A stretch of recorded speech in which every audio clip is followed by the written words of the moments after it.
गणनायकाय गणदैवताय गणदक्षाय धीमहि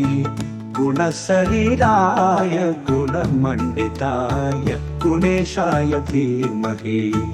गुणातीताय गुणाधीशाय गुणप्रविष्टाय धीमहि एकदन्ताय वक्रतुण्डाय गौरीतनयाय धीमहि गजेशानाय बालाचन्द्राय श्रीगणेशाय धीमहि एकदन्ताय वक्रतुण्डाय गौरीतनयाय धीमहि गजेशानाय बालाचन्द्राय श्रीगणेशाय धीमहि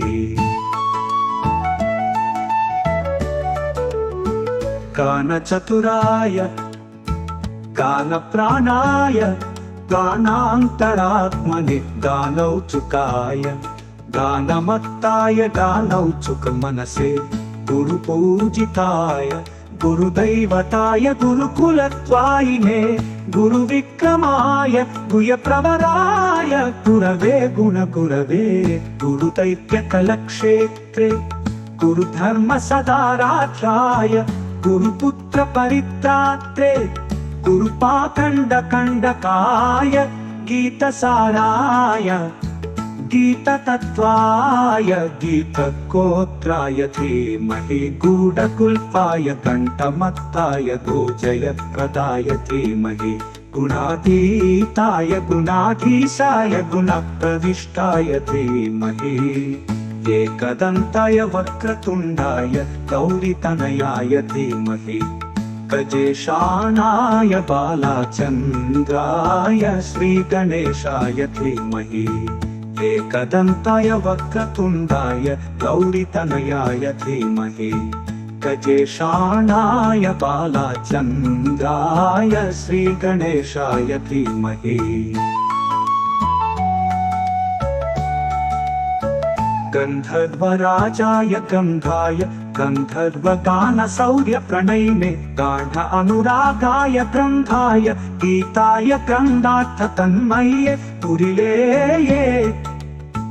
गुणवते गणपतये ग्रन्थगीताय ग्रन्थगेयाय ग्रन्थान्तरात्मने गीतलीनाय गीताश्रयाय गीतवाद्यपटवे गेयचरिताय गायगवराय गन्धर्वपीकृपे गायकाधीनविग्रहाय गङ्गाजलप्रणयवते गौरीस्तनन्दनाय गौरी हृदयनन्दनाय गौरभानुसुखाय गौरी गणेश्वराय गौरी प्रणयाय गौरी प्रवनाय गौरभावाय धीमहि गोसहस्राय गोवर्धनाय गोपाय धीमहि गुणातीताय गुणाधीशाय गुणप्रविष्टाय धीमहि एकदन्ताय वक्रतुण्डाय गौरीतनयाय धीमहि गजेशानाय बालाचन्द्राय श्रीगणेशाय धीमहि एकदन्ताय वक्रतुण्डाय गौरीतनयाय धीमहि